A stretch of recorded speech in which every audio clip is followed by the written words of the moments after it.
It's the Morning Star Drive 117.8. You soaring up with sky, now's the time, don't delay. I'm sitting in my ride and it's time to fly. So let's realign, just listen and fill your mind. Hey guys, how is it going? And welcome to the Morning Star Drive on 117.8. It is Monday, November 20th, and so happy for you joining us. We are ready to start another day together with the Lord. So subscribe to us on YouTube, follow us on SoundCloud, and make sure to support us on Patreon. So today we have an exciting podcast for you. We have 2G Talks with Eddie Kweon, the Sunday Message Word Study, and of course commentaries, updates, and news on what is happening around the world in this history today. Whew. All right, everyone, how are you doing? Yes, it is Monday. I hope you guys enjoyed the weekend, enjoyed the Sunday message. Don't forget that we have a Q&A Thursday, so get those questions ready and send them to me whenever you can. If you haven't yet, please leave a like and comment to build our community. Just super happy for everyone joining us every weekday on the Morning Star Drive. So let's get up and support each other each and every day. This week's Sunday message title, God's Voice. I leave after completing all the work. And the second message, the law of love in which God treats each person according to what they have done. All right, so wonderful and awesome Sunday message. We'll get into that in the second segment. Just going to let you guys know right now, it's like 2 a.m. over here. It's basically 2 a.m. Like right after this, I'm going to have to pray. And the reason I'm doing this so late is because we had like the huge volleyball tournament on Saturday, and then it continued on Sunday, which was more of like an exchange with the Japanese team. And yeah, it finished super late. We are like after service, we had a time of exchange, talking about volleyball, asking questions about how to do better in certain things in our countries. And then after that, we played volleyball. We ate, then we played volleyball, and we played until like 9:30 p.m. Then we went out to go eat. And then now it's like, you get home, you have to clean up, wash. I did my laundry again, obviously. And I'm leaving for Taiwan tomorrow morning. So it's a very, very packed schedule for me. I got to get all this stuff done. But man, yeah, like after I'm contacting some people. It's already like 1:52 a.m. right now. So this is going to be heading out. You guys will be getting this pretty soon. And yeah, busy weekend. And I'm going to tell you right now, it's November 20th. It's a busy year. We have like 40 days left before the year is over. And I am super grateful that God has protected us this entire year. And it's just proven by the fact that we're all still here right now. And I love that everyone is doing well. Everyone is moving forward. And yeah, even for me, I don't know why I'm sighing because God is really, really treating me well here. And I'm going to tell you this, like this is something that I kind of talked about before. I don't know if I actually said this whole thing, but like I have a car now. Right? And it was for like my last 5 days here. I'll be using it today and such. But a friend of mine used to be in America, and he lives now in Kumsan near where I am. And God is just taking care of me. And the guy has 2 cars. And he says, all right, let me give you one of my cars. And, because, remember I was telling you guys, like, I'm so bored. I don't have a car. And I'm just like, I'm stuck at home. I have to wait for people to drive me around or whatever it is. Or even if I'm driven to some place, I still have to have someone else drive or I have to take a taxi. It's just really crazy. And if you're in the countryside, if you're taking a taxi, you're taking it pretty far out. Like even for me to get to a place, for me to, go to a cafe or whatever it is, it's still pretty far out. But now I have a car. And I think God not only answered my prayer by giving me a car to use, but, my friend's also like, yeah, if you come back, you can use my car again.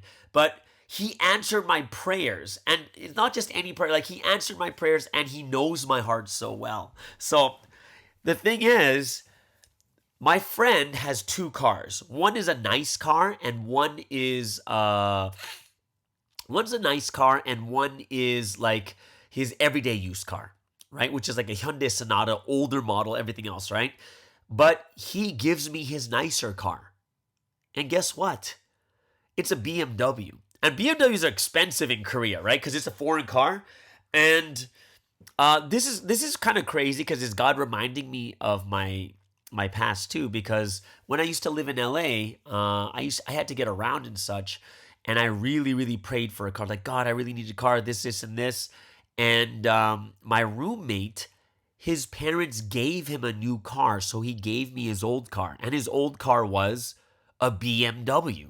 Right, so this is a second BMW I've gotten in my life, like, and just to use, right?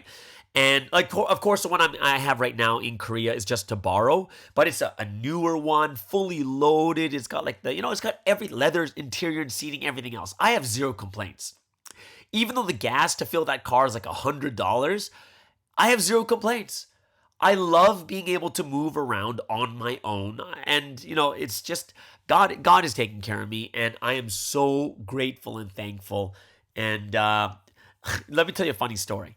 So on the first day that I got, like, it was like I got the car, and then the next day was like my first full day with the car, and I'm like, okay, today I'm gonna go head out to a cafe, just check out this new cafe that I really want to go to, and countryside is so different. It really is. It's very, very different. Because I'm pulling out, remember, I'm in the countryside right now. I'm pulling out of my, kind of this area that my car comes out of, like an alley. It's not even like a real road, right?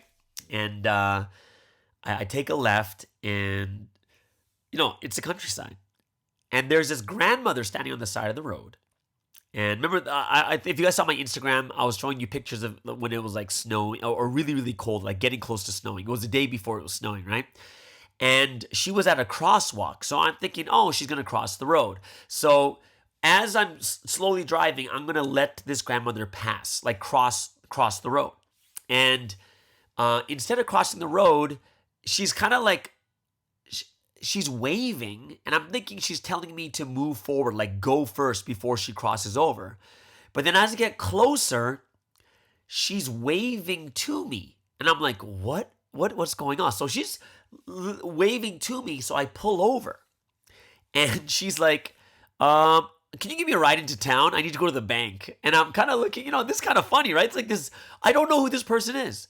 And then like she's like trying to open the door to my car, right? And I was just like, whoa, like it's so awkward, right? Because this doesn't happen in a city, right? She hops in my car, and I was like, I couldn't say no either. And she didn't know what direction I was going, and she was like, when I ended up taking her to the bank, we were going she was in the opposite direction where I was going. So we just rode together. We started to talk, and she's actually she's a grandmother, but she's the person in charge of the lawn, the grass lawn. So she's a Providence member, and she called me over because she saw, like, from the car rear view mirrors. We hang those like the decals that have like sometimes like righteous man drawing, or it has like a prayer for keeping safe while driving and stuff like that. So she saw that, knew I was a member. She called me, and that's why she called me over for a ride, right? And it was so comfortable. We were just talking about Providence, and I don't know. It's just interesting because you just don't see this in the regular countryside. In the city. Like, you don't randomly pick up something, or no one like looks at you and randomly tells you like, I need a ride to the bank. It just doesn't happen. And it was just something that was quite amazing about the countryside. Like, there's no fear of others. But we're like this small family because it's the Wolmyeongdong area. There's a ton of members that live there and stuff like that too. So that was like kind of a very, very interesting thing that happened to me now that I have this car. And, even in my head, I was thinking to myself is, well, God, maybe you gave me this car so that I can do these types of things for people who are struggling. Like I was without a car and I have to go around with a bus or something else along that line. So I was thankful to God that I was able to help others with the car that He gave me too. Like I even drove the car to the volleyball tournament, stuff like that also. But I'm going to let you know, volleyball tournament was awesome. The whole event was amazing. It was about 2 hours and 15 minutes away from Wolmyeongdong in a city called Chungju. And It's a one-day event. We played 6 games in one day. And guys, I'm telling you right now, my voice is hoarse, not because I'm tired. It's hoarse because we're screaming all day playing volleyball, right? And it's very interesting because I'm on the Kumsan B team. I'm not the A team, the B team. So the A team's always better, right? My team was all SS and campus. And there was like 2 old guys, but it was just SS and campus. And man, it was awesome to play with them. So much energy, such a positive experience. And in the end, we finished pool play with 3 wins and 1 loss. And we lost to the eventual champions, which was Japan, right? And then we moved on to the final 6 teams, right? So only 6 teams move up. So we played, who did we play? Oh, the first game in the quarterfinals, we played against Busan. And they had 2 really good hitters. And we beat them 2-1. Exciting game. I loved it. I really, really loved it.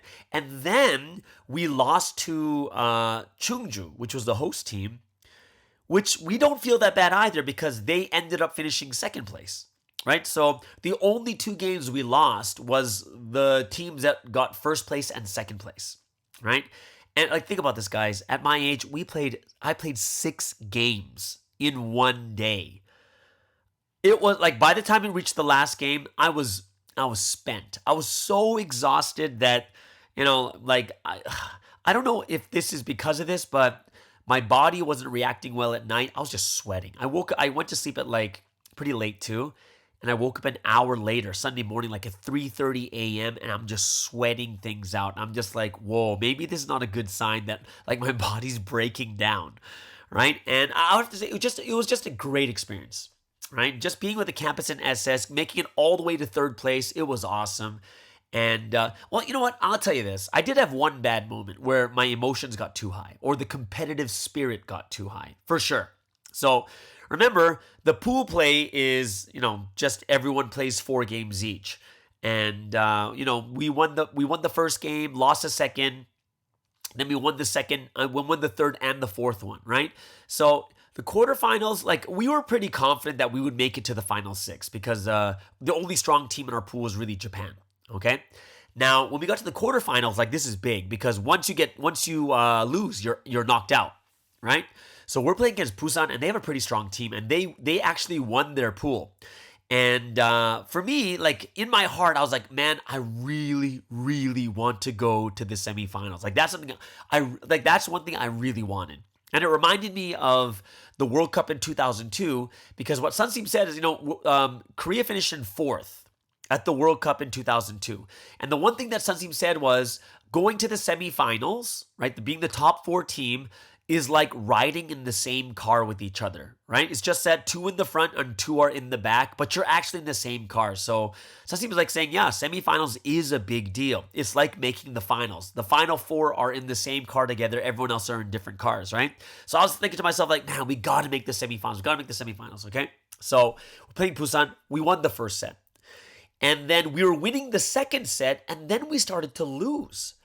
And they substituted this SS that was like really young. He was like 14 years old.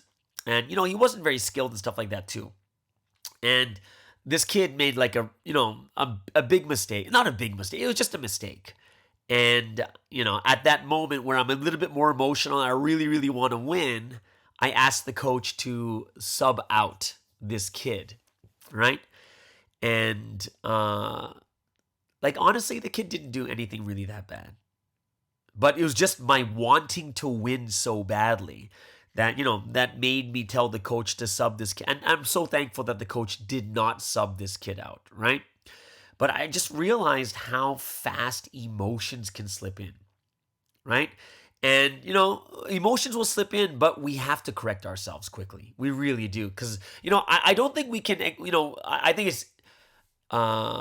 it's unrealistic to think that we can, to expect ourselves to control every like 100% of our emotions. I think it's a very, very difficult thing for us. We're not going to live life 100%. Like even when I say I'm trying to be reasonable, rational, it doesn't mean I don't have emotional spouts, right? That's what I'm just telling you guys that, I'm going to be very honest with you is like, yeah, during the tournament, I had this one moment of weakness. I got a little bit emotional and competitive. And then I said something and I think, I know it was the wrong thing. It totally was wrong. But, even though we cannot 100% live life without making mistakes, we're going to make mistakes, right? But the one thing we can do 100% is correct ourselves and apologize and move forward, right? And I definitely I treated the kid even better, and I wanted them to have man, it was so awesome because we just had the mood and atmosphere of our team was really good. Even though that, even after that happened, we still got really, really into it, and we won. We lost that set and we won the last set, kind of thing, but. Like I said, we're not going to control and be perfect 100% of the time, but we can definitely 100% correct ourselves, apologize, or repent when we make that mistake. So that was something that I really thought about. I was like, oh, I shouldn't have done that. But, the best thing we can do is correct ourselves quickly and apologize for what we did at that time too. So, we're not going to be able to do everything perfectly as we want to in our hearts. But yeah. This place was like 2.5 hours away from Wilmington. So remember, the event finished at 9 p.m. We all went to eat all-you-can-eat barbecue after the tournament. That finished at 10:30 p.m. Then we drove back home, and we didn't even get home until about 1 a.m. And then I washed up. I did my laundry once again, and didn't even get to bed until 2:30 a.m. Then, like I said, I woke up with sweats, right? And it's crazy is it was 2 days in a row that I woke up in sweats because, it was the second day too, just sweating, right? And I think part of it is actually the heating system in Korea is different because, if you guys have been to Korea, the heating system comes from the ground. Like the floor gets hot, which is quite interesting. So when you're sleeping on the ground, or like we even have this mattress on the ground, I think it's just too much heat coming from the ground. Maybe that's why I'm sweating. That's kind of what my feeling is. But the second day, we went to service in Wilmington. And then after service, we had a time of exchange with the Japanese. And we were playing for another 3 hours at night from 6 to 9. Went to go eat again. I got home really late, like 11 p.m., whatever it is, and past 11. Washed up, did my laundry, all that stuff. And then now at 2 a.m., I am doing this podcast. But I'm not complaining at all. I love doing this podcast. It's something that is kind of therapeutic. If you guys saw me actually doing my podcast, it's really interesting because, I have my whole setup and I need the sound to be pretty good. So I do put pillows all around me and blankets so that all the noise can be what's that word? To be dampened, stuff like that also. But yeah, very, very, I just had an awesome time. And it was so fun that I ended up even till now, until 2 a.m. I haven't done this podcast yet. Of course, it's not going to be every day. But it's just I'm able to do this, and I'm very, very grateful and very, very thankful that I'm able to that I was able to join that event too. Just a little reminder for you guys, because I did get some comments and I did get some phone calls. I just want to let you guys know again. On Thursday when I was talking about the whole situation with what AJ was doing, all the evidence that came out, I'm not angry. I just want to let you guys. I'm not angry. I was just venting. I just wanted to speak my thoughts out loud, right? But I'm letting you guys know that I truly believe that when me and Chungo were talking, what we did was not in vain, right? It wasn't in vain. God saw our hearts.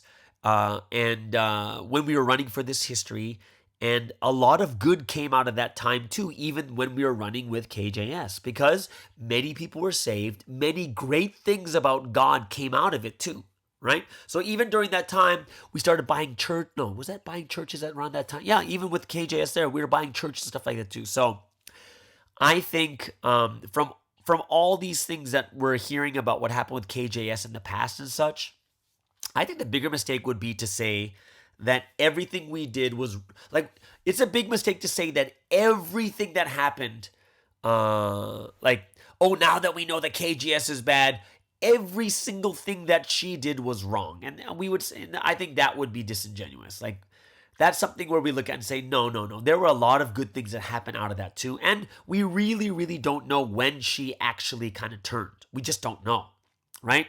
So, at the moment, we're thinking it's probably anywhere from probably 2.5 to 3, a little bit more than 3 years that it started. That's what we're thinking. We're not really sure. No one's going to know except God exactly when this all happened. Yeah, we don't know when she actually turned, but let's let this become a lesson in temptation, that no one is above temptation, right? And we all need to take care of ourselves, manage ourselves well. We have to be strong in faith, strong in our heart, strong in our minds. And even more so, it's about living the righteous life and having that great character. And, we don't want to put anything above God, because having that desire to live more and more closer to God is the great thing that we need to do. So living that life, right? Living the life that wants to please God. The only time that temptation subsides is when there is something that we don't desire more than God, right? Because think about this. There's no temptation when there is no desire.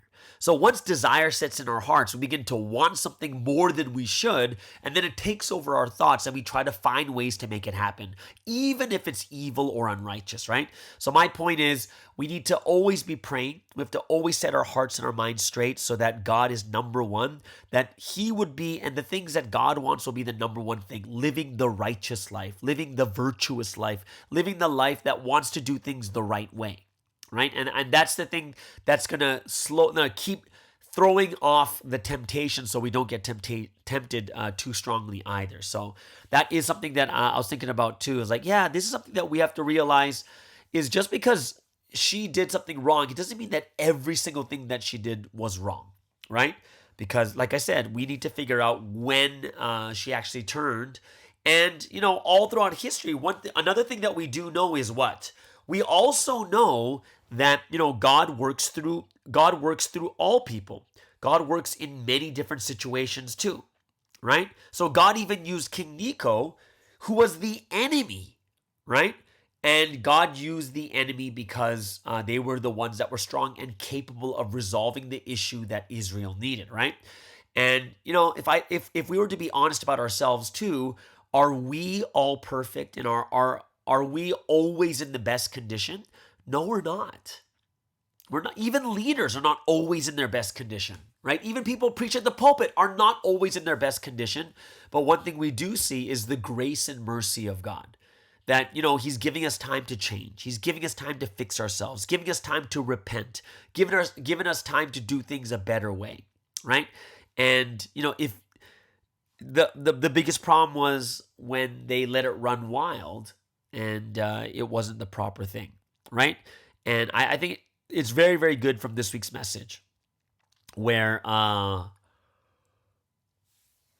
the message says, vengeance belongs to God, right? And this is something that I think all of us have to really think about deeply, is if vengeance belongs to God, it belongs to God because no one knows more than God.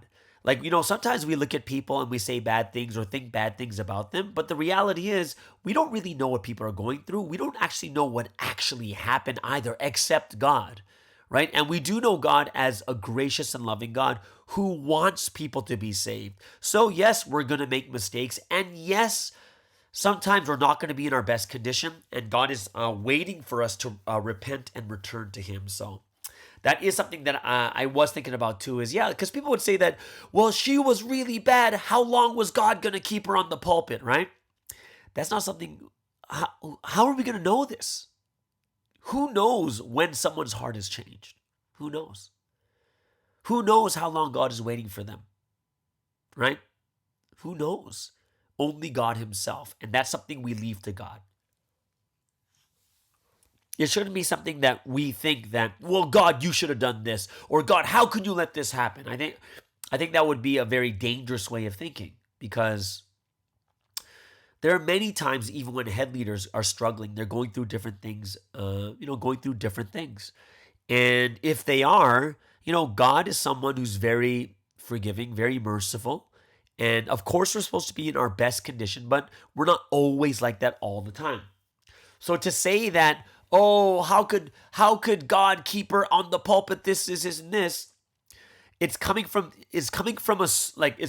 us who are ignorant, meaning we don't know the full situation. And since we don't know the full situation, it's very, very difficult for us to really comment on that part. You know what I'm saying? So I do think it's something that we do have to be mindful of, because no one is in perfect condition all the time, right? And many people who are not perfect are the ones God are using, right? The people that are imperfect, the people that have not fully changed. And we might think to ourselves, God, why would you use them? And the answer is, it's because they're the ones that can fulfill the will, right? That's why we see King Nico, the one that can fulfill the will, right? So I hope it's something that we can really be more understanding about too. There is a new poll question that is coming out. It'll be out right now when you guys see this. The poll question is, where are you at now? Like, where are you now? And the 5 options is, I'm on fire and running powerfully, or small fire that's burning brighter and brighter. The third one is normal as usual. The fourth one is still struggling but getting better. And then the last one is not ready to do anything yet. Right, so those are the 5 different options, and it's kind of like, the year is almost over. November, we got 10 days left, and the big question is going to be is, where are you now? Right, we're almost at the end of the year. Where are you now when it comes to your life in this history and the faith that we're actually running at this moment? So it is something that very, very interesting. I just want to hear in this poll to see where you guys are at this moment. All right. So today, guys, we do have the Sunday Message Word Study. And of course, we have 2G Talks with Eddie Kweon. But before we get into this, let's get into the first break of the day.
All right, so let's get into today's word study. And of course, every Monday we have the Sunday message word study, and a great message this week because there was two messages, right? So let's first get into the first one, okay? So everyone knew there was something kind of weird because we received like 4 different scriptures, right? We received 4 different scriptures for the message. But during the beginning of the message, it's like, wait, we're getting already to the end of the message, but it's still like we've only gone over 2 verses. So like, where are these other 2 verses coming from? And then we realized later Sunsteam gave us a second message, which is quite insane because I don't think we've ever had 2 messages happen, right? 2 messages happen at the, in the same, like in one Sunday getting 2 messages. Okay, so let's get into this. The first message is about God saying, I leave after completing all the work, right? And I was moved by the first thing that Sunsteam said is, I woke up late for pre-dawn because I worked till late into the night, right? And God said, I leave after doing all the work I need to do. Only your work remains, so hurry up and do it. Pray and write the word also. So it's very interesting because I'm going to tell you this. I moved because Sunsteam woke up late. He woke up late for pre-dawn. And it's because he slept after midnight, right? So even think about me right now. It's like almost 2:30 at the moment. And, if I go to sleep right away, I'm not going to pray. I got to pray right away, right? So I love how Sunsteam is so honest about this. And I think sometimes we forget these small pieces of info that Sunsteam's giving us. Like, I woke up late for pre-dawn because I slept past midnight. That's a big piece of information, right? Because, think about this with us. The life of pre-dawn is not easy. And even now, Sunsteam struggles with it if he sleeps late. So think about this. If he sleeps late and then wakes up late for pre-dawn, but think about ourselves. If you're sleeping late every single day, do you think you could do pre-dawn well? And the answer is absolutely not. Like, that was the key. Sunsteam's not just saying, yeah, I woke up late because I'm lazy. Yeah, I woke up late for pre-dawn because, I just didn't feel like it. I heard the alarm. I just wanted to go back to sleep. It had nothing to do with laziness. It was straight up having to do with, guess what? I was up doing work past midnight. It was really late, and I woke up late for pre-dawn. Right? So it kind of gives us the hint is, if you sleep late, you're not going to have a very good pre-dawn. Like, I'm not going to have a very good pre-dawn tomorrow because I'm going to be sleeping super late.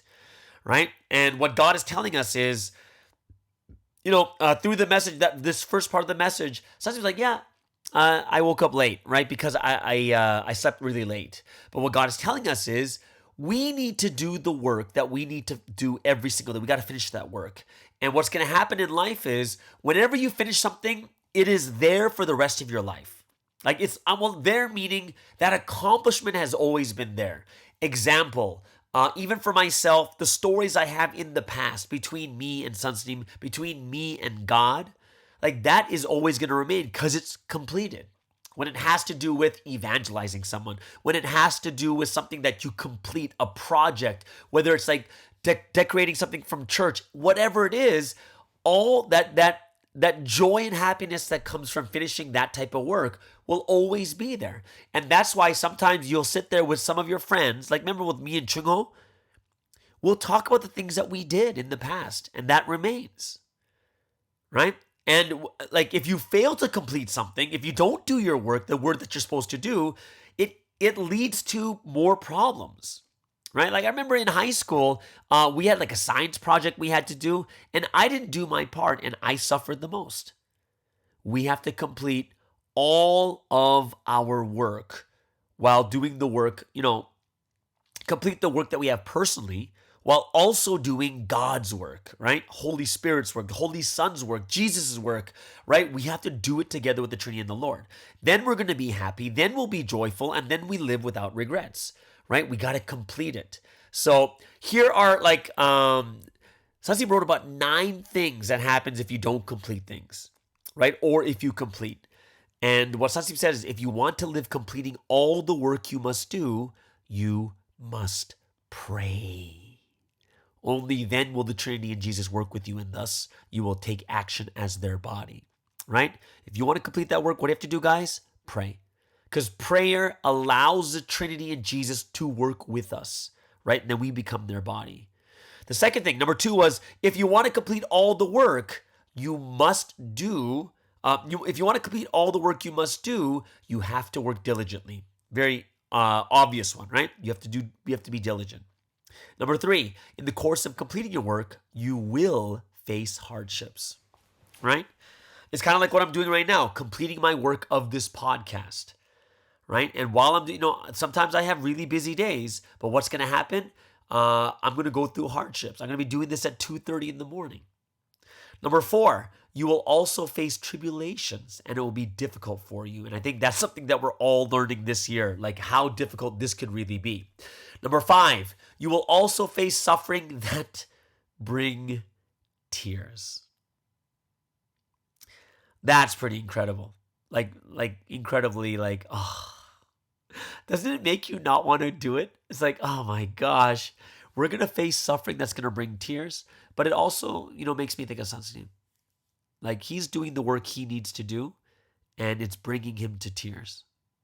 And it's something I do think that we sometimes are too we're too intro perspective, I guess that's the word. We're thinking too much of ourselves, too much of our inside, when there's other people that are suffering even more, or thinking about what Sunstein's writing to us right now. It's his experience. Remember, whenever we hear the word, he goes through it first. He's the one going through the tribulations and the suffering, and that's why he can write this to us, that we'll face suffering that brings us tears. Number 6, sometimes you may lose the heart to do it, and that is a huge amen. How many times have we started something, but somewhere in the middle, like, oh, do I really have to do this anymore? Thank God I'm not like that when it comes to this podcast, because I still want to do this. Number 7, there are people who oppose. There are also people who block and are jealous, right? That's something we see right now. Number 8, sometimes you will face injustice. Number 9, sometimes you will make mistakes due to ignorance. And I think that's another big one too, is, while we're doing the work and completing the work that God has given us, we're going to make mistakes because we just don't know. We're doing it for the first time. We've never seen it happen. And because we're ignorant to it, we're going to be the ones that make the mistakes, right? So we have to be those. Understanding is like, look, all these things are going to happen, and all of them sound like excuses why we didn't complete. Doesn't it sound like it? Oh, I couldn't do it because I was facing this suffering. Oh, I couldn't do it because, oh my gosh, this tribulation I'm going through right now. Oh, I couldn't help it. Oh, because I just don't want to do it anymore, right? Oh, there's people who are blocking me. And a lot of times, we're going to use these as excuses for not doing it, but we can't do that. We can't, right? What God is saying is, there is a time for everything. Don't miss it. Don't miss that time, because if you miss that time, you may never get it back. You may never get an opportunity like that again. We have to complete the work, right? And when we complete the work, what happens is we can always refer back to that thing that we did, and it's going to make us happy all the time, just like Sunsim and Warmyungdong. If you look at it now, it is so complete, and it's just becoming more and more complete, but the basic completion of it is done. And because of that, Sunsim can always brag about Warmyungdong, right? And he's going to be happy for the rest of his life. Right? I think it's going to be the same thing when it comes to us and making ourselves, developing ourselves. Once we make ourselves, we're not going to be as angry. Once we make ourselves, we're not going to be as depressed and sad. And if we can do this, it's going to be so much easier and better for us too, right? And it's going to be make us happy for an entire lifetime. So what is God telling us? God's telling us, do the work you have to do, right? And if you think about it very carefully, the only reason we're here right now and happy is because there's so much work we did in the past that we completed, and that's why we're living with that joy. So I hope that everyone keep doing the work we have to do. God, the Holy Spirit, the Holy Son, Jesus, the man in mission, right? They are all doing their work. Sunsim, think about Sunsim. Even in his condition in that place, he is he's still doing his work. He's still writing the messages and everything else. Actually, I heard something really, really awesome when it came to the volleyball tournament too. And this is a big testimony is Sunseem's in that situation he's in, right? He's in that situation, but he first contacted the volleyball department here in Korea to ask them if there's anything that they needed, anything that they can do, he can do for them. Think about that. Isn't that crazy? That even though he's in that situation, he's asking the volleyball department about the situation and asking them what's going on, asking them what they need help in. And what I was so shocked because in a 2-month span from July, August, and even until this event, I think for like 2.5 months, Sunseem and the volleyball department were contacting each other for like 7 times during that, those 2 months. 6 letters, and once through the headquarters and stuff in Korea. Isn't that crazy? That even in his difficult situation, he never used it as an excuse to say that I couldn't do it. He never used it as an excuse. Right? We have to keep doing the work that we have to do. Right? They're doing their work. They're not stopping. And that's why we're going to have our work to do as a group, right? So like, if you think about it, we have our work to do as, like we just had a volleyball tournament. There's the work we have to do as a team, right? As a volleyball team. But then there's the work we need to do as individuals because each individual position is different. Someone's hitting left, someone's hitting right, someone's hitting center, someone's setting, someone's receiving. Like everyone has their mission that they have to hone their skills individually. And then when it comes down to it, we become a group together, right? We become a group together, right? So God's telling us, complete your work, complete all your work, right? And then it's not just going to be joyful for you as an individual. It's going to be joy for for everyone, right? But not just everyone. What's God saying? If you complete your work, you will even... you're going to make even God joyful. You're going to make the Lord joyful. And you're going to make people joyful because you've completed that work. Right? The work that we have to do right now at this moment is what type of work? And the message said, it's the work of love. The work of love. Fulfill the ultimate purpose of creation. It's what God wanted over the last you got to bring it all the way to 13.7 billion years. That's the whole reason he made everything, to fulfill this 6,000-year history. And the work we really need to do is the work of love, right? And that's a powerful statement. That's the work we really, really need to focus on, right? The work that our bodies do in this generation, right, is so short. Living on this earth, making ourselves is such a short thing. It really is. And I hope it's something that all of us will just kind of open our hearts and minds to and realize, our time on earth is so short. We got to do our work. We really, really do. Right? And like the great example he gave was Noah. Noah had to build that huge boat. Right? He had to do... even though people were against him, even though people were making fun of him, even though his children probably didn't even believe in him either. But in the end, he was rewarded, and his whole family was rewarded. And this is, this is the reason why we have to do the work we need to do. And don't just do it. It's like the message said, it's going to be hard. We're going to face tribulations, hardships. We're going to be in tears. Right? But if we realize what's going to happen in the end, do your work with joy. You might as well. Do your work with thanksgiving. Do it with love. Regardless if there's hardships or tribulations. Regardless. Because in the end, if you don't do it and you don't face that suffering, you're actually going to have more suffering because you didn't complete it. You're going to get in trouble because your work's going to fire you. You're going to get in trouble because you failed the exam or the class. I like this one thing that Sandeep said was, look around your domain and look for work to do while praying, right? So look in your domain. It doesn't mean domain like a physical place. Well, it makes sense too, because physically speaking, like what I just did, it's kind of weird. At 1:30 a.m., right before I started this, for some reason, I just started vacuuming this place.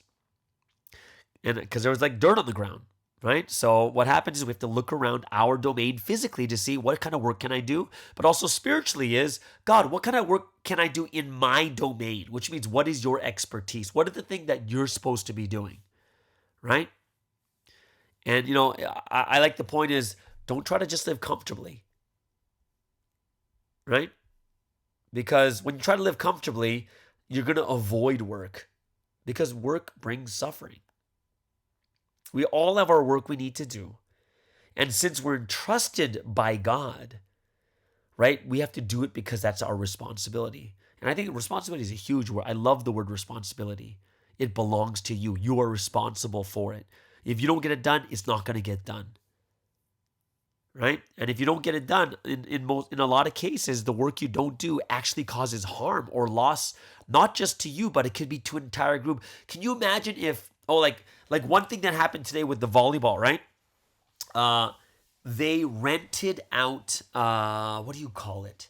They rented out some gymnasium, but the processing of the papers didn't go through. So we were all like waiting outside for 40 minutes, and eventually we couldn't even stay there, right? Because we rented it, but the paperwork didn't go through. So here we are without a gym. So we went to our regular place of playing, which is it's an elementary school. That's where we practice. Very, very small gym. But one thing that was so much better about it is we can play as long as we want. Right?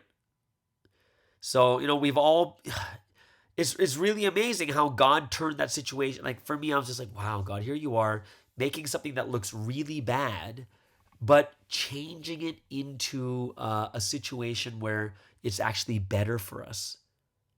Right?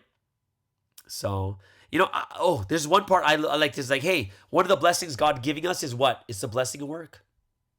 Right? It's a blessing of work. Because why is work a blessing? Because through our work, we get blessed. Through our work, we gain money, or we gain righteousness, or things that help us to receive even more blessings, right? So I think it's good for all of us to pray and ask for work, right? And asking itself is working too, as the message says. And then it'll be given to us, right? So lots of great stuff from this first message, right? This first message was great. So, when it came to time, when we think about time, this was interesting. Because when it comes to time, we're like going, oh, there's the right timing, which means that, you go to work by 9, which means you have to leave your home by 8:20 or something along that line, so you can get to work on time. But another time that God was talking, like he's talking about another different type of time is, young people have to do the work right now at this time, which means the time when you are young. So it's not just talking about a time of the day, right? Like, hey, make sure you get to work by 9. But now he's saying that, look at the time of your youth. Young people have to do the work right now at this time. You have to save lives by doing the work of evangelizing right now. Young people, do the work right now, right? Yeah, we're not going to always, it's not always talking about a literal time, but he's talking about our lives. There is this peak time we could do the biggest amount of work, and that's in our youth, right? So, I hope that we can be those that will really be able to put these words into action, knowing that we got to get that work done.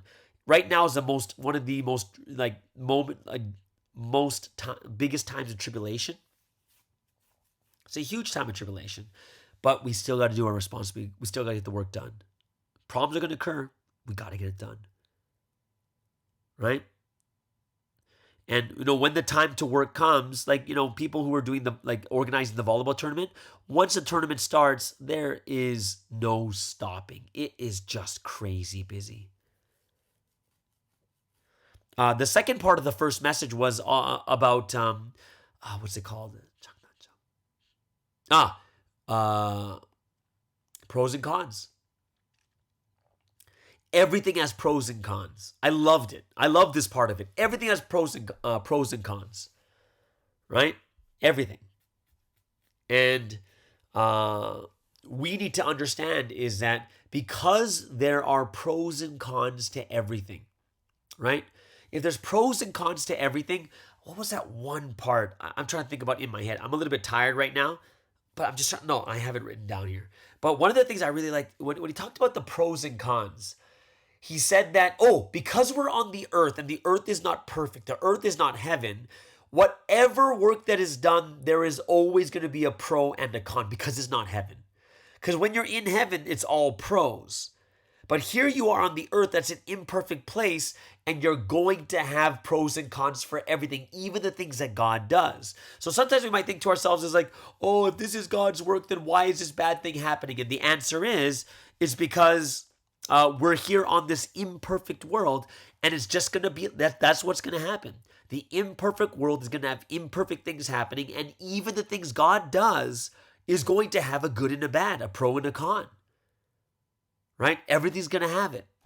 So I really, really, I love that point about the pros and cons. Right? I really, really like that point. Like, what was that video? Like, if you're riding a car, the con is you can die in a car accident, right? Which is true. And actually, like, you have a higher chance of dying from a car accident than dying from COVID. That's how high the chance is of driving a car. Like, remember when COVID was crazy? We're like, oh my gosh, we're gonna die. But you have a higher chance of dying from a car accident than dying from COVID. But just because of that, you're gonna stop driving? You're gonna walk 100 kilometers? 1,000 kilometers instead of driving a car just because of that reason? The answer is no, because the pros outweigh the cons, right? Great proverb that Susie talked about in Proverbs 14:4. When there are no oxen, the manger is empty, but from the strength of an ox comes abundant harvest. Yeah, guess what? The oxen is going to have a lot of problems. It is. An ox is going to bring work. You have to clean the stall, buy food to feed the ox. And you're like, oh my gosh, all this money, all this time and effort. But the pro is the strength of the ox you can use for all the work you're doing in farming and stuff. So when you look at this, it's like, oh yeah. Even an oxen, it has such big pros and cons. But what, you're not going to use an oxen and farm with your arms and hands and you're going to pull the plow? The answer is no. You need the oxen to do that. There's a pro that outweighs the cons. Or there's cons that outweigh the pros that you shouldn't even do it. But we can't be in fear of doing something just because of the cons. Right? Some things we're going to have to do, which is going to be our only chance ever in life. And if that's the only chance ever in life, it's far better for us to understand that we have to be those that really, really weigh the pros and cons and see if it's the right thing to do or not. But you can't do it just because you're scared of one small thing happening. So, remember I said before that because the earth is not heaven, it's not perfect, that no matter what, there's going to be cons for everything, right? And the one thing God did say is, think about it. Even when God does things, even though the will is fulfilled, there's going to be cons. So we have to look at it right now. God, one thing that Susie said through the message about God, what God said was, God is cleaning everything in this time period right now, so we have to realize. Now is a time to clean everything. Now is a time to clean the individuals, the families, the providence, the nation, the world. Right? And what about the story where Sasi said, look at Warmyongdong. How many of the members went against him for making it in his hometown? How many actual members actually left? And they were the ones that didn't do any work. They just complained. This is something that you have to think about very carefully. The greater the work, the greater the pros and the greater the cons. That's reality. So, yeah, it was a pretty intense first message. I really liked the pros and cons one. I really did. Yeah, that was something that I thought, oh, that was a great one.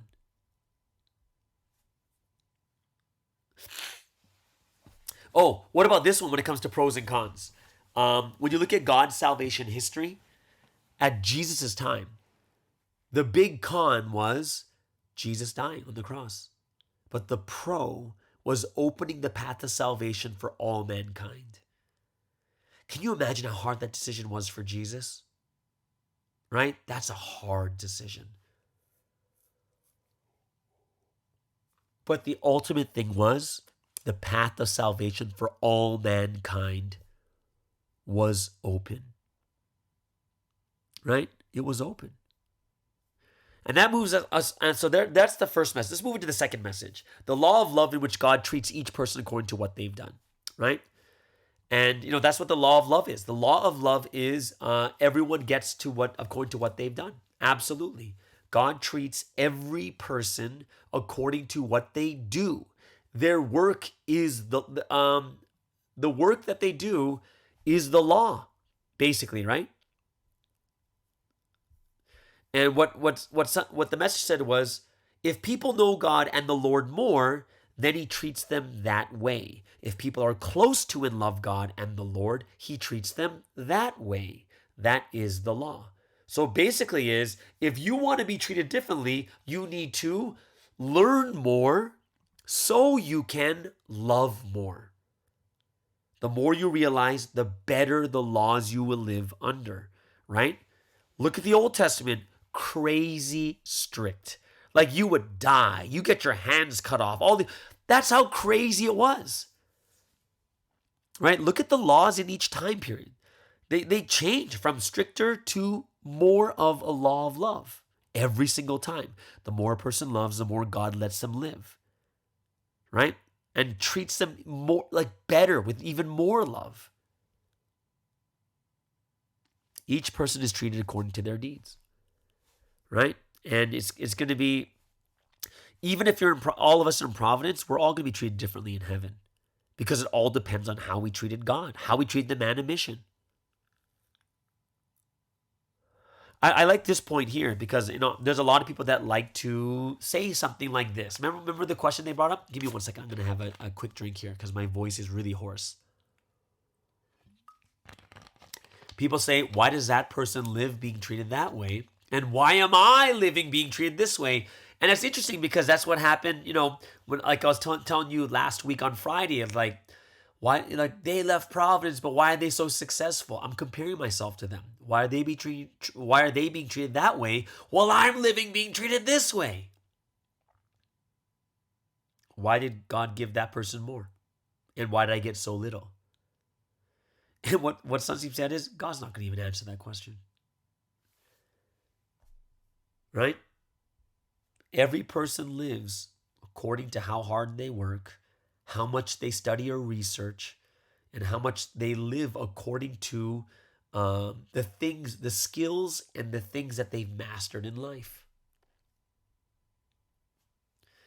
And one thing that is so true is God doesn't teach others the secrets that each person has gained, right? Those people have worked hard. Those people have taken action, so they'll get those things. But God's not going to tell people, oh, this is what they did and this is what they got. No, right? Some things are private. So when I was why does God treat people like this? it's not for us to judge. It's not for us to say that one person is better than the other. And, it's pretty wild assumption to complain, say, why do they get this when you don't even know what they did in their life? Isn't that kind of ignorant if we compare when we don't even know exactly what they did? But here we are coming to God like, well, God, you better tell me what they did because they don't deserve it. And the answer is like, no, this is between them and me. Do you think God is unfair? Do you think if God is unfair and unjust, then we would have a much different Bible if he's unfair and unjust.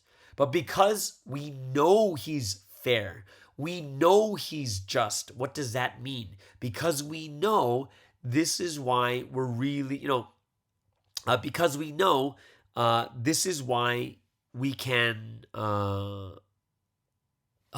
just lost my train of thought. I think it's either because I'm old or it's because it's so late right now. I don't even remember what I was saying right before this. All of a sudden, I went blank on that thought, right? 1 second, let me just grab this.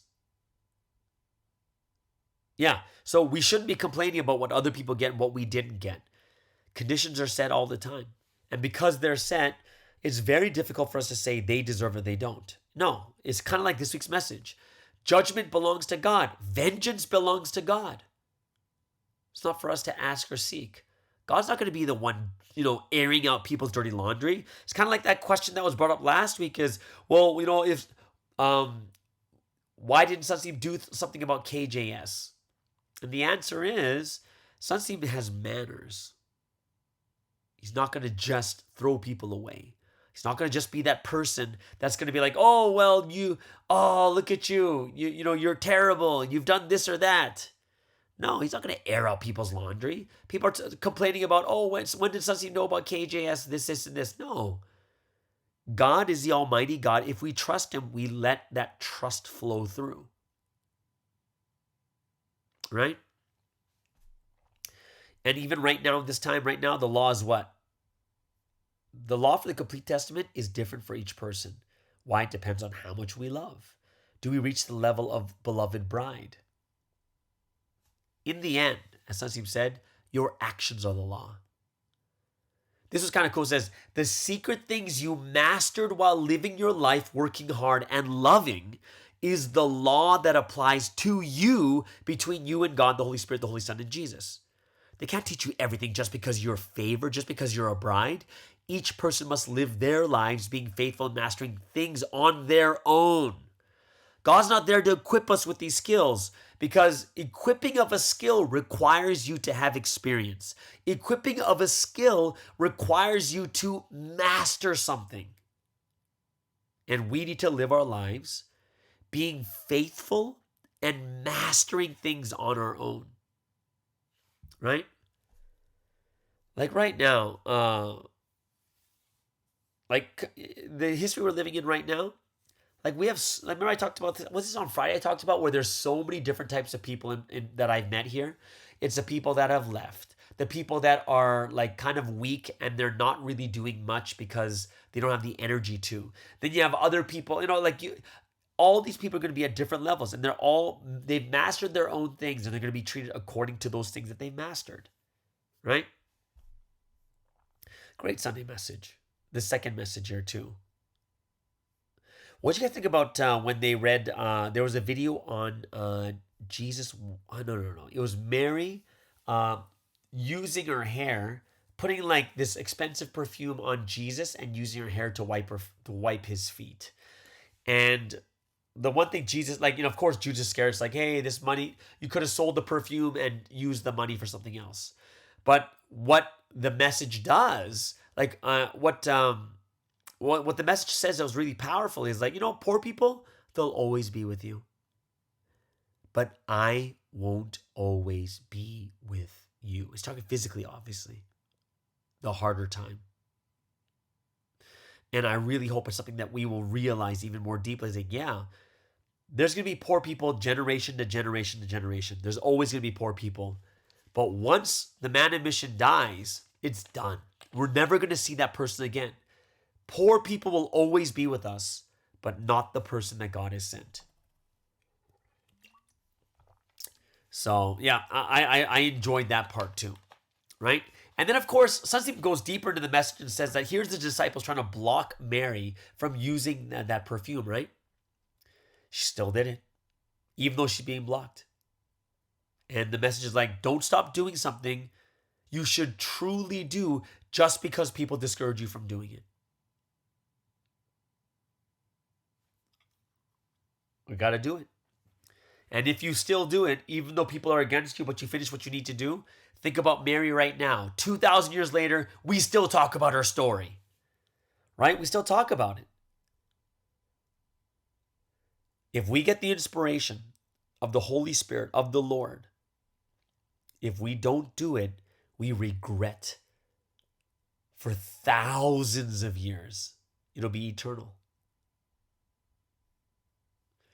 You know, Sunstein's family tried to block him too from praying in the mountains. But what would have happened to him, right? He wouldn't become the person he is today. There's a lot of people out there trying to block us, try to tempt us, try to persecute us, whatever it is. Right? But they'll receive according to their deeds, and that's up to God. Let God leave the vengeance. You know, as God says, vengeance is mine. Leave the vengeance to the Lord. And all we do is follow our path, the path that we must follow. Because after that time ends, where they get to do whatever they want, eventually God's time will come. And those that do what they just want to do in the wrong way, they're all going to face judgment. And that includes everyone. So, great part of the message about vengeance being God's. Let's not worry about some of those things, right? It's almost like leaving the court case to your lawyers, because you could try to go in there, go into the court yourself without a lawyer, but you're going to be trapped. You're going to be in a situation where you're not going to be able to defend yourself really well, right? We're in a spiritual war right now. Spiritual war is the war of the heart. Spiritual war is the war of doing things not so much, like we got to do things in the right way. Got to face our difficulties, face the tribulations, right? Face everything. We got to face it. And until the time comes where God does his judgment, we have to walk the path. And one thing I loved about the message is, hey, if you can't endure it on your own, then take action together with your colleagues. Yeah, eventually in the end, it's like, yeah, if you can't do it alone, do it together. Right? Do it together. This time, like, there's a couple points that were made about what to do during the time of tribulation. Right? And number one is, during tribulation, which is right now, you need to train for the future by training in the present. You need to clean yourself completely without fault in the time of tribulation. You need to repent. You need to set conditions. You have to be thankful. You have to love. You have to be loyal. Right? So many things we need. We have to take action diligently. Never give up. Pray to the utmost during the time of the tribulation. And, you know, it was such a powerful message, right? Both different moods of messages too. Just very, very grateful that we can listen to this week's message also. All right. So yeah, that's the Sunday message breakdown or analysis or word study, whatever you want to call it. I hope you guys really enjoyed that. If you have anything you want to add, leave it in the comments below. Or if you want to talk about anything that I just talked about too, go ahead, leave it in the description below. We'd love to hear what you think about that also. All right. So before we get into 2G Talks with Eddie Kweon, let's go into the second break of the day.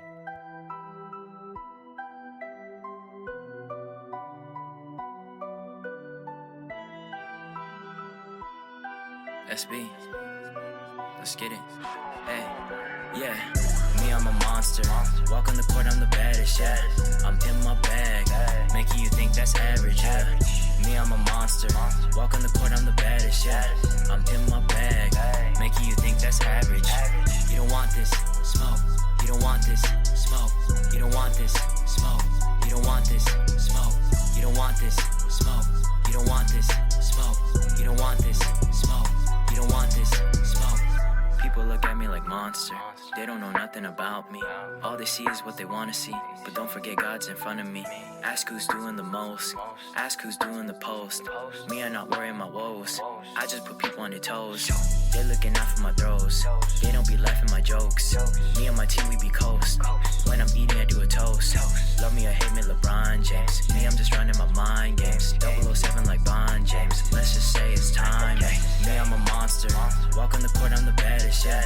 I'm in my bag, making you think that's average, yeah. Me, I'm a monster. Walk on the court, I'm the baddest, yeah. I'm in my bag, making you think that's average. You don't want this, smoke. You don't want this, smoke. You don't want this, smoke. You don't want this, smoke. You don't want this, smoke. You don't want this, smoke. You don't want this, smoke. You don't want this, smoke. I feel like a monster. I've been in the lab putting in crazy work. As soon as the ball drops, I gotta go get it and put in that work. Stop playing with me. I'm strictly about business, so stay in your lane. Don't talk about me, cause me and you, we're not the same. I run the court, don't test me. When you talk, man, I'm ready. I'm ruthless and scary. I practice what I preach, test me. Talk behind my back and dismiss. Step back like Doncic. In my bag so I can't miss. Not worry about you, so stop it. You don't want the smoke. Me, I'm a monster. Walk on the court, I'm the baddest, yeah. I'm in my bag, making you think that's average, yeah. Me, I'm a monster. Walk on the court, I'm the baddest, yeah. I'm in my bag, making you think that's average. You don't want this, smoke. You don't want this, smoke. You don't want this, smoke. You don't want this, smoke. You don't want this, smoke. You don't want this, smoke. You don't want this, smoke. You don't want this, smoke.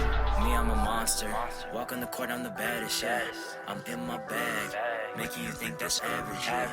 Me, I'm a monster. Walk on the court, I'm the baddest, yeah. I'm in my bag, making you think that's average.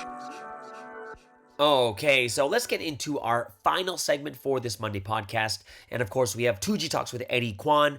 And today, actually right now, Eddie is in Hawaii.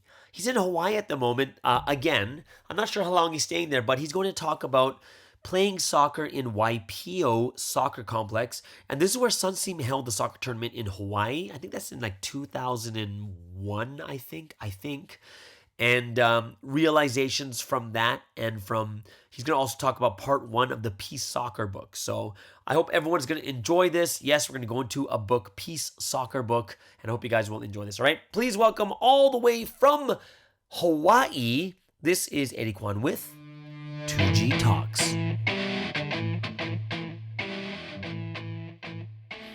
Good morning, everyone. Welcome to, I guess, what we will call the first episode of Peace Soccer on 2G Talks. As for people who are listening to this for the first time, or it's been a while, I recently just started reading the Peace Soccer book with the intention of translating it, and of also providing like key insights from it throughout the week to the listeners on the MSD 117.8 and on this segment. And I was really moved by even the first few chapters that I was reading. But with related to like the word, but related to also the many things that we read like in books like Peace Soccer and the works that Sunseam has created. If we don't take action on it, right, there's kind of this lack of like depth, right? Because we didn't fulfill the word. And so, I was actually quite surprised with this, because even for me, right, it's not that I can play soccer all the time, even while reading this too. But at the same time, like, we can only learn the things that he actually did and the things that he talks about through experience, right? Which was like last week's message. And so I was kind of surprised. For those of you who don't know, I'm actually back in Hawaii right now, and I'll be here for the next few weeks. I'm here, to kind of like help things out, and to do whatever it is that God wants us to do. So just covering the base while some of the leaders are actually traveling to Korea. So I really hope that they have a good time, and I'm not exactly sure what I'll be doing here for the next few weeks, but already in the first few days, God has been sending many signs. And so I'm really just trying to do things according to God's will. And so I'm sure things will play out, and I'm sure we'll see it actually probably towards the end, right? Like not even in the process or before we've come to face it. But yes, that being said, the reason why I brought that up is because it's quite interesting, because one of the things with the members here is that people don't really play soccer here too much, right? Like the members and I myself too. I don't really play soccer that much. Of course, I grew up playing it like at the church and stuff like that too. But it's not to say that that was like entirely consistent either, right? And so I'm not necessarily the best at soccer, but more so nowadays I am slowly starting to enjoy it once again, and through reading Peace Soccer, I'm trying to understand it better. I'm trying to understand it from Sunsing's perspective, but also the perspective of how he wants us to play soccer, right? And so like I mentioned in the beginning, if I didn't take action on this would be harder to talk about. But interestingly enough, the other day, I'm staying with one of the ministers here, and he was suggesting that we go get a soccer ball and we go play soccer. Because the first day that I got here, we went to run at this soccer complex called the Waipio Peninsula Soccer Complex. And I don't know if there are any listeners here who were there at the time, but that's the soccer complex where Sunseung had, the GACP soccer events here in Hawaii when he came. Because Sunseung came here 3 times, and in several of those times he played soccer together with the member as well. But he brought other people from like all over the world to play too. And so that soccer complex is like really well maintained. Like the grass is like super well kept, and I know not everyone uses miles, but I ran like a lap around the whole complex, and it was about 1.5 miles or so, right? So that's about like 2 what would that be, like 1.6, like 2.5, like a little less than 2.5 kilometers, like around the whole thing. So it's a pretty big space. There's like, I think something like 11 soccer fields in that space, and like I can really feel the depth and the spirit of Sunseung while he was there too. And so after we ran that the first day, I guess this minister was like really inspired, so we went to get a soccer ball. The church sponsored us getting a soccer ball when we went out to practice, and so we got to directly put into practice the words that Sunseung gave in Peace Soccer, right? Because he didn't just write this specifically for the book, but these were sermons that he's given out throughout like the 20 years before this book was written, and all of the excerpts and the things that he mentioned about soccer are included in the book, right? So he didn't just write a book about soccer, but he gave the message, and like parts of the message included these examples. But by putting into practice, I think we really learned a lot, and that was just in one instance, right? But I'm sure everyone at home too can learn about this, right? You can even learn about it without playing soccer, but of course we learn the most when we actually put into practice. But even related to that, so I want to share a couple things, but the first thing was related to that too, because he said that like while exercising in the morning at one of these parks, he stopped everyone actually. Because for context, in the past, right, because Sunseung like developed sicknesses while running, he like with his lungs and stuff like that, Jesus told him between 6 to 8 a.m. I'll give you this time so that you can run and take care of your health. And through that, over 6 months, Sunseung overcame his disease, and not only that, but he became super healthy by running and by playing soccer in that time. But so while they were doing that at this park, he stopped everyone and he gathered everyone, and he gave like this word and this education. And so this is something that he said in 1988 in April 24th, and he said, I'm not someone who just came out to the field just to play soccer and to make goals, right? Like, where do I have the time to kick the ball around, right? Am I someone who has time to come out in the morning and exercise in the scorching sun? My face is a face that should not be burned and should not become dark like more than anyone else's face, right? Because it's a face of someone who is like, I don't really know what this Korean expression means, but it's like someone who's 1 in 10 million. But I think it has a different connotation in Korean, right? But it says, however, the reason I'm being dragged mercilessly and kicking the ball with you is to find the principles of how to lead providence in soccer. Right? And sometimes I push forward, sometimes I pass backwards, and sometimes I pass sideways. Why? It's because there are times when you can't push forward by yourself, but must pass and give it to the person next to you. Also, there are times when you have to get closer because you can't shoot from a long distance, and there are times when you have to shoot from a long distance because you can't get close. And I'm doing all of this to learn tactics to run Providence through soccer. Right? He said, where on earth do you guys put your mind? And that's a Korean expression, right? Like for someone who's being absent-minded, 정신을 어디 두고 사냐, right? And he said, is it okay to kick someone's side or the shin with your leg and say sorry, right? And to end it at that.